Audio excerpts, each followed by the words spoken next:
Hasil kajian juga menunjukkan bahwa Candi Bojongmenye merupakan peninggalan abad ke-6 Masehi. Jadi cukup tua, dan ini bisa menjawab tentang pertanyaan-pertanyaan orang bahwa di Cekungan Bandung nggak ada candi. Tapi ada satu kerajaan yang lebih spesifik lagi, karena ini lokasinya di Nagreg, yaitu Raja Kendan. Nah, Raja Kendan memang merupakan salah satu Kandagalante atau bagian daripada Tarumanagara yang saat itu rajanya, kalau tidak saya salah, Raja Lingga Warman dari Tarumanagara. Tapi khusus untuk Kendan itu sendiri, Bojongmenye sendiri ada di Nagreg. Terus ada juga beberapa temuan artefak sama ada penemuan Nandini, patung kepala sapi, yang menjadikan indikasi bahwa situs Candi Bojongmenye bercorak Hindu Siwa. Dari salah satu temuan itu untuk kesimpulan sementara.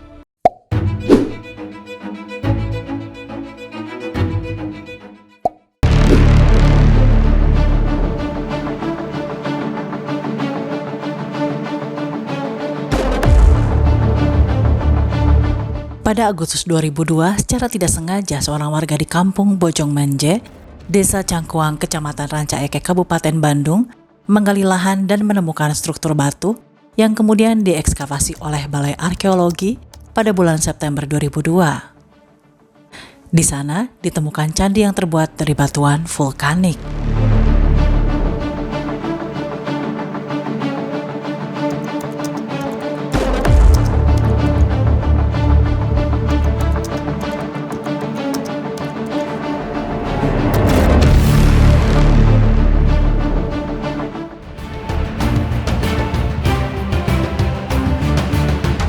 Lokasi dari Candi Bojongmenye ini terletak di dataran tinggi, kurang lebih 698 meter di atas permukaan laut. Candi ini tepat berada di bawah tanah pemakaman umum masyarakat Desa Cangkuang dengan luas 843 meter persegi. Dikelilingi oleh tembok pabrik tekstil, lahan kebun penduduk dan dekat dengan aliran sungai Cimande yang berjarak kurang lebih 75 meter dari situs. Candi Bojongmenye terletak di sebelah tenggara, kurang lebih 24 km dari pusat kota Bandung. Di sisi selatan Jalan Raya Ranca Ekek yang menghubungkan kota Bandung dengan Tasikmalaya, Garut, Ciamis.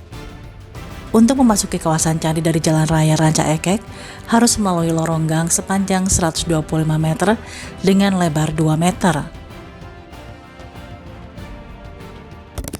Nama saya Danu, sebagai pengelola situs Candi Bojongmenye. Ditemukan oleh warga sekitar yang dipelopori oleh Pak Ahmad dan beberapa warga lainnya yang melakukan kerja bakti ataupun gotong royong di area pemakaman umum. Jadi dulunya itu area sini itu pemakaman umum, kemudian dilaporkan ke pihak terkait, ke instansi, dan langsung ditindaklanjuti dan langsung menurunkan tim ahli dan dinyatakan bahwa ini merupakan penemuan situs cagar budaya. Bagian candi yang paling atas itu tidak terlalu dalam, bisa dikatakan hanya di bawah rumput. Nah, cuman untuk kedalaman pundennya atau pondasi kaki bangunan candinya itu sampai kedalaman 162 cm di bawah tanah.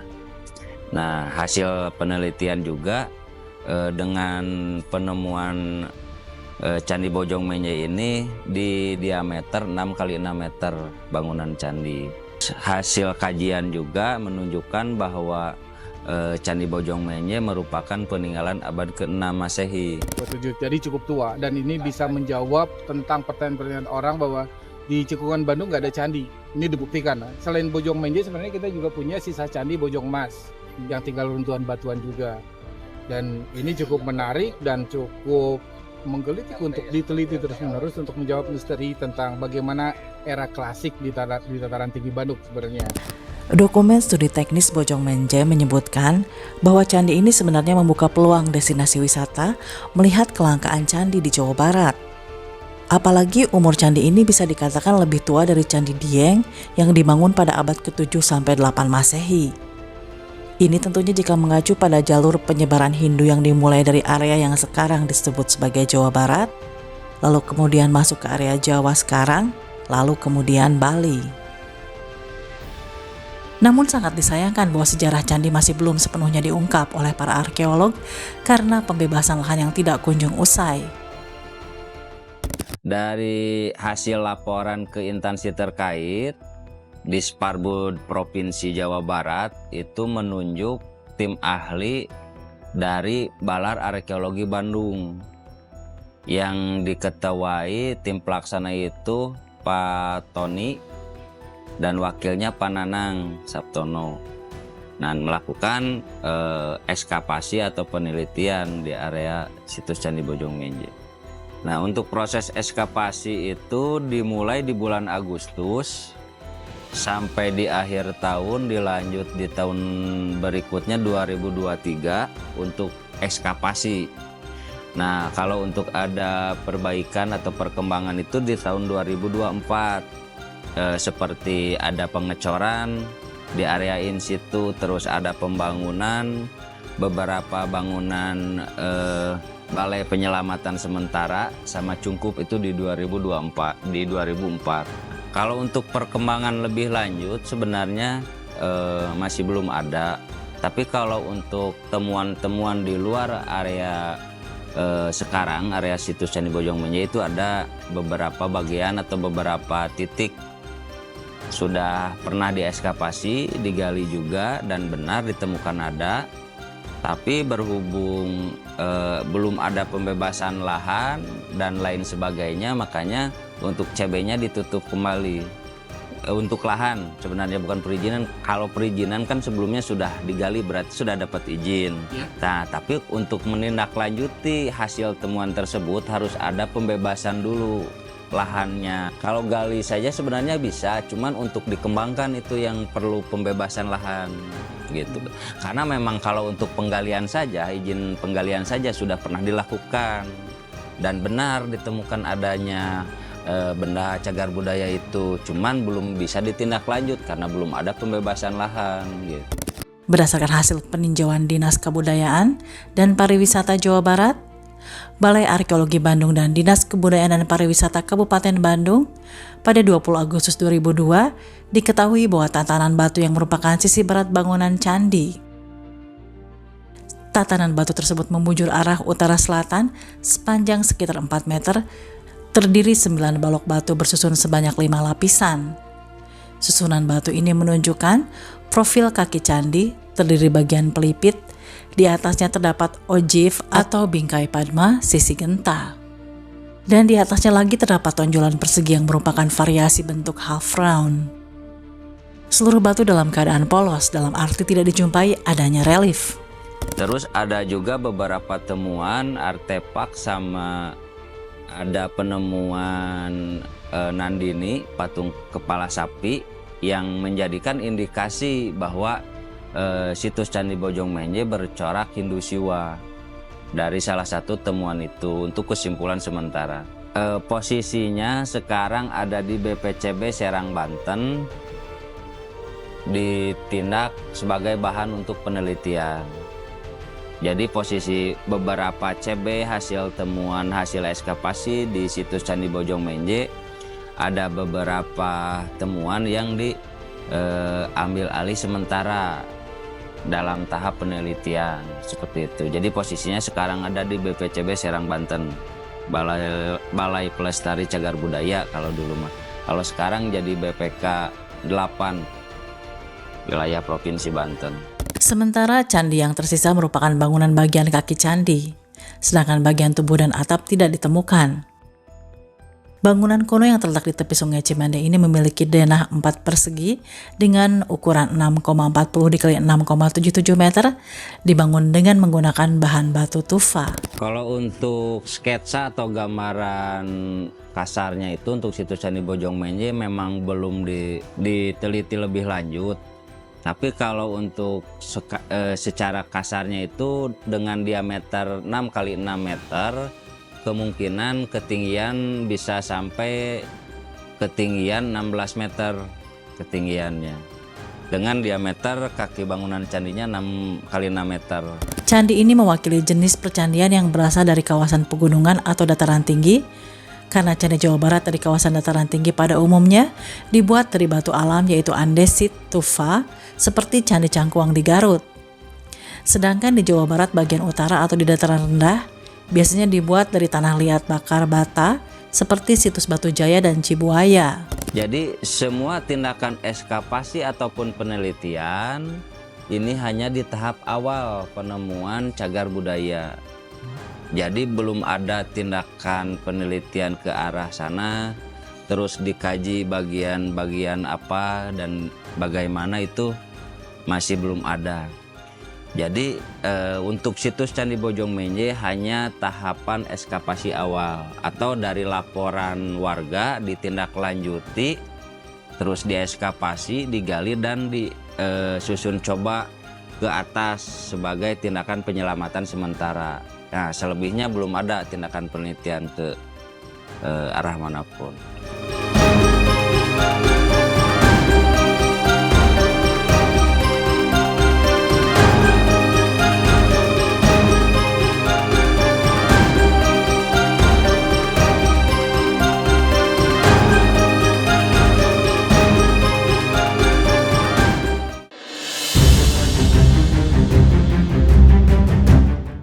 Menurut informan sekitar tahun 1940 sampai 1942, tank-tank Belanda menggilas dan menghancurkan Candi Kukuk dan situs-situs lainnya di daerah sekitar Bojong Menje, menjadikan daerah ini tidak angker lagi.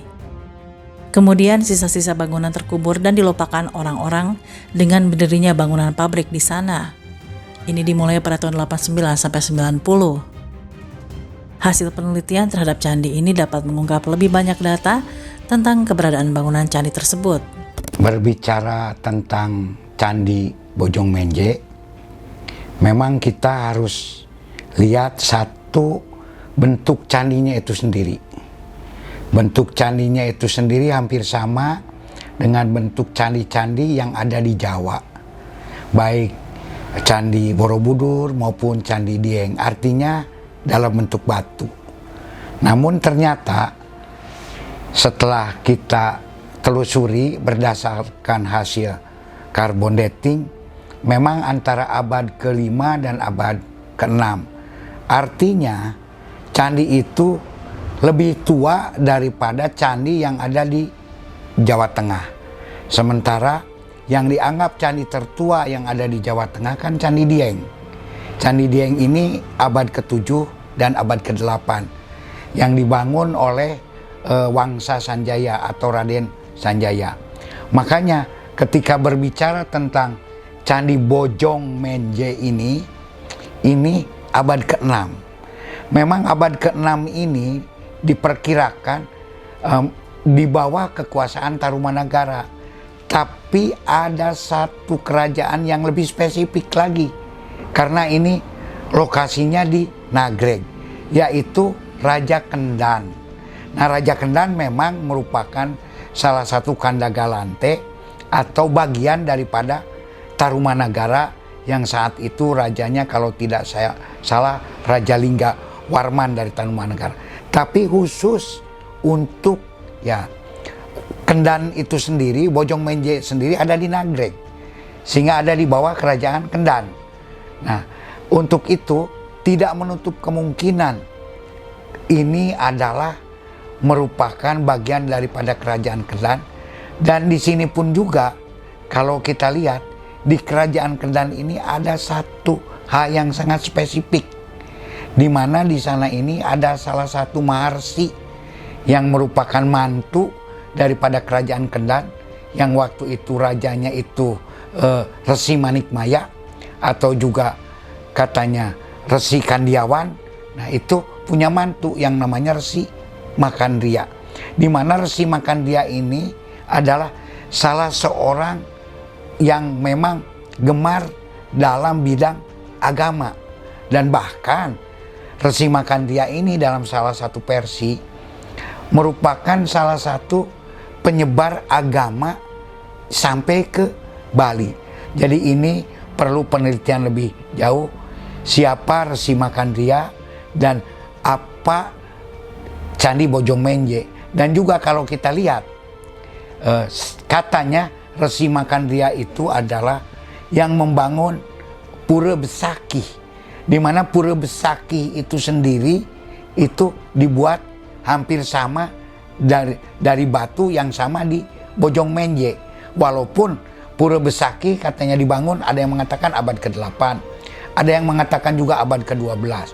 Sementara Bojong Menje ini di abad ke-6. Tapi intinya ornamennya itu dari batu. Dan berbicara kembali kepada Bojong Menje ini, kita perlu meneliti lebih detail lagi, karena sejak tahun 70 atau 80 candi ini ditemukan, tetapi belum sempat direlokasi atau dibangun. Ini sangat disayangkan, kan di sana pun juga ada ukiran-ukiran khusus gitu kan. Namun apakah ditemukan patung atau lain-lain, kita juga belum bisa mendapatkan datanya secara mendetail. Bali teh adalah Sunda yang dititipkan oleh para leluhur kita nih. Ajaran-ajaran Sunda itu dititipkan di Bali. Semua ajaran Sunda dititipkan di Bali. Semua kearifan yang di Sunda dititipkan di Bali. Pengetahuan semuanya ada di Bali. Jadi kalau kita pengen mengenal latar Sunda, budaya Sunda, diajar di Bali. Kalau buat saya pribadi, ya punten ini mah, karena saya kan merasa itu peninggalan leluhur kita. Kok bisa sehancur itu? Kok bisa diabaikan seperti itu? Gitu. Idresi Makandia itu bukan Idresi KW-KW. Beliau mengajarkan ajarannya di Bali itu, dia bikin pura besar di Bali. Dan beliau menjadi Soroh Agung di Bali. Gitu. Soroh Agung itu artinya banyak pengikutnya di Bali. Gitu. Ada satu riwayat bahwa Wangsit Siliwangi mengatakan bahwa Sim Kuring teh nitipkeun sakabeh ajaran-ajaran Sim Kuring di negeri itu. Jadi negeri dikelilingi ku cai dan hanya orang suci yang bisa ke sana gitu. Dan ini saya bisa pastikan ini bukan katanya, tapi by data, by historis. Karena waktu saya jalan dari Bali nutur deui ke Jawa Barat kayaknya, itu saya menemukan semua artefak yang menyangkut tentang peristiwa itu. Karena apalagi saya Resi Sunda, ada nama Siliwangi di belakangnya. Gitu. Yang saya harus pelajari bagaimana saya menjadi Siliwangi.